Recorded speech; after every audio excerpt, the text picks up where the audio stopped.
नमस्कार,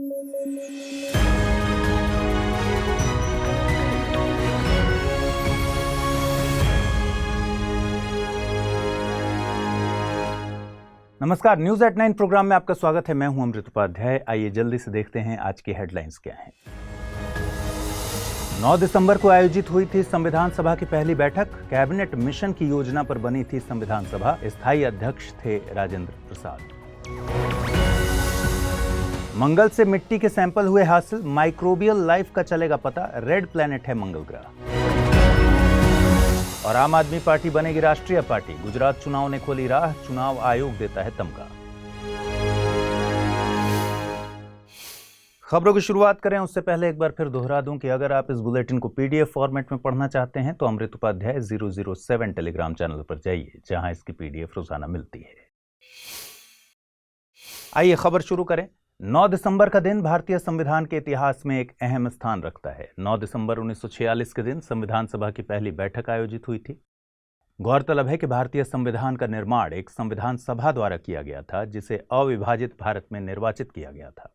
सबसे पहले भारत में संविधान सभा के गठन का विचार एमएन रॉय के द्वारा दिया गया था। ब्रिटिश मंत्रिमंडलीय समिति कैबिनेट मिशन की योजना पर भारतीय संविधान सभा का गठन हुआ। संविधान सभा का गठन नवंबर 1946 में हुआ था। संविधान सभा की एक खूबी की यहां चर्चा करना जरूरी है कि भले ही संविधान सभा वयस्क मताधिकार के प्रत्यक्ष निर्वाचन द्वारा नहीं चुनी गई, लेकिन इसमें हर वर्ग के नुमाइंदे मौजूद रहे। इसका अच्छा प्रयास किया गया था। जिस दौर में महिला अधिकारों की बातें सिर्फ मंचों पर की जा रही थी, उस वक्त भारतीय संविधान सभा में 15 महिलाओं की भागीदारी थी।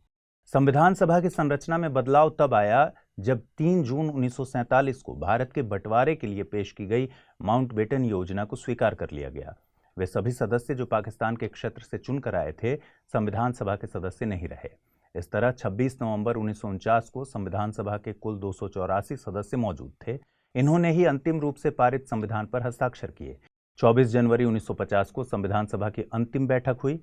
26 जनवरी 1950 को संविधान लागू हुआ, जिसे आज हम गणतंत्र दिवस के तौर पर जानते हैं। संविधान को तैयार करने के लिए संविधान सभा की कई समितियां गठित की गई थी। राजेंद्र प्रसाद को संविधान सभा का स्थायी अध्यक्ष चुना गया था। वे प्रक्रिया नियम समिति और संचालन समिति के अध्यक्ष थे। संघ शक्ति समिति, संघीय संविधान समिति और राज्यों के लिए समिति के अध्यक्ष पंडित जवाहरलाल नेहरू थे। प्रारूप समिति के अध्यक्ष डॉक्टर BR अम्बेडकर थे। उन्हें संविधान के पिता के तौर पर याद किया जाता है। प्रांतीय संविधान समिति और मौलिक अधिकारों, अल्पसंख्यकों और जनजातियों तथा बहिष्कृत क्षेत्रों के लिए बनी सलाहकार समिति के अध्यक्ष सरदार वल्लभ भाई पटेल थे। वहीं BN राव को संविधान सभा के लिए संवैधानिक सलाहकार के तौर पर नियुक्त किया गया था। केंद्र सरकार ने MANF यानी मौलाना आजाद नेशनल फेलोशिप को बंद करने का निर्णय लिया है। केंद्र के मुताबिक यह योजना अन्य कई योजनाओं के साथ ओवरलैप कर रही है।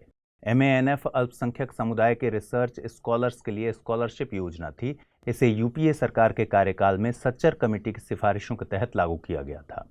साल 2005 में प्रधानमंत्री ने मुस्लिम समुदाय की सामाजिक, आर्थिक और शैक्षणिक स्थिति पर रिपोर्ट तैयार करने के लिए एक कमेटी गठित की थी। इस कमेटी को जस्टिस राजेंद्र सच्चर की अध्यक्षता में गठित किया गया था। समिति ने अपनी फाइनल रिपोर्ट साल 2006 में सौंपी थी। इस रिपोर्ट में कई अहम सिफारिशें की गई थीं। इनमें एक इक्वल अपॉर्चुनिटी कमीशन के गठन की बात की गई थी, जो अल्पसंख्यक समुदाय की समस्याओं को सुलझा सके। सार्वजनिक निकायों में अल्पसंख्यक समुदायों के प्रतिनिधित्व को बढ़ाने के लिए प्रयास करना, मदरसा को हायर सेकेंडरी स्कूल बोर्ड से जोड़ने की बात इसमें की गई थी।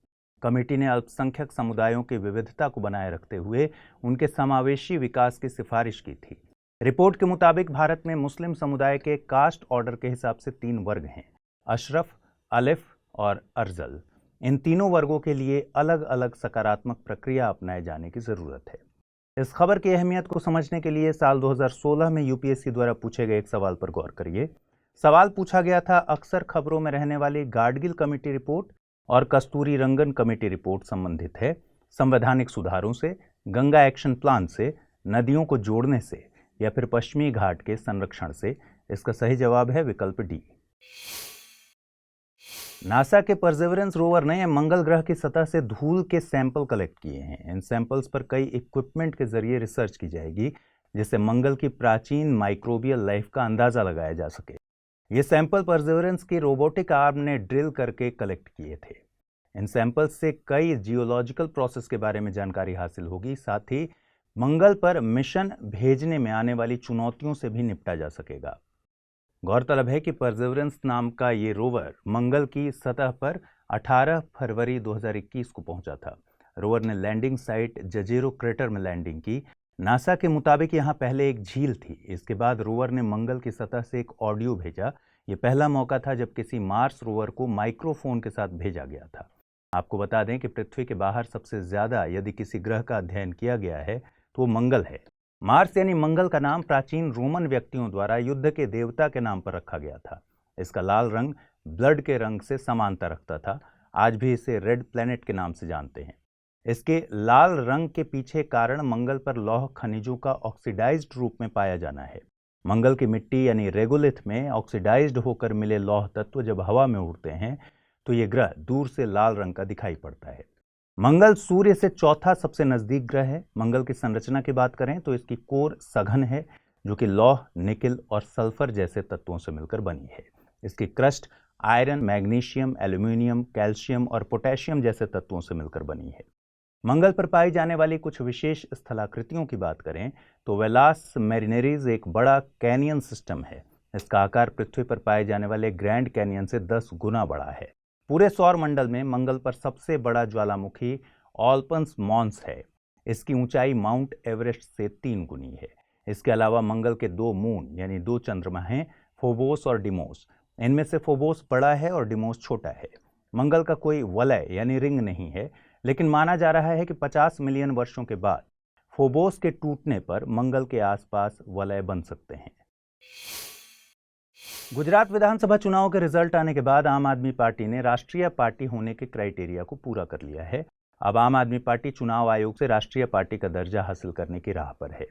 सरल शब्दों में समझें तो राष्ट्रीय पार्टी होने से मतलब है जिसकी पहुंच राष्ट्रीय स्तर तक हो।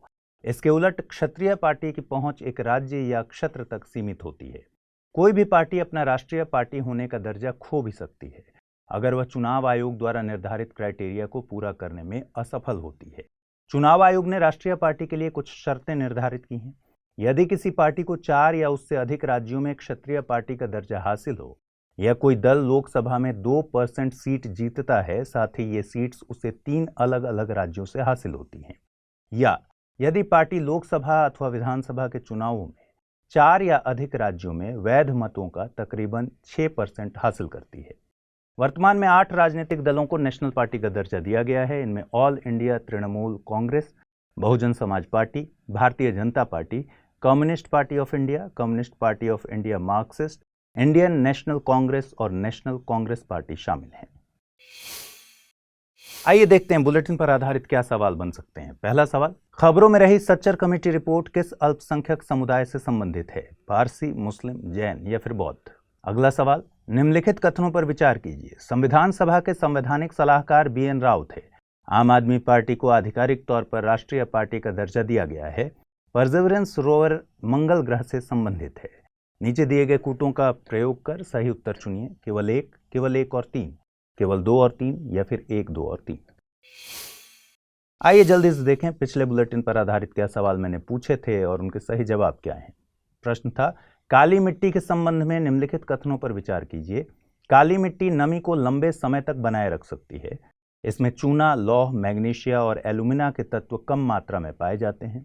फास्फोरस, नाइट्रोजन और जैव पदार्थों की मात्रा इसमें अधिक होती है।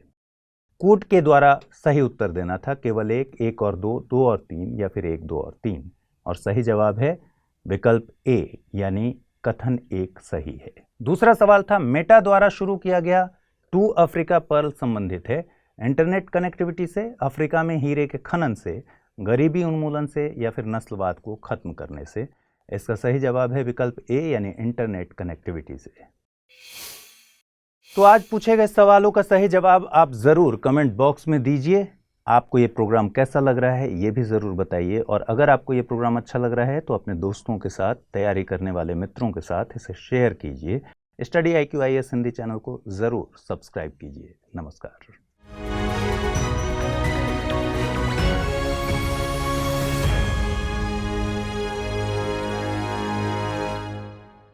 हिंदी में UPSC की तैयारी से संबंधित प्रोग्राम्स को देखने के लिए सब्सक्राइब करें स्टडी IQ IAS हिंदी।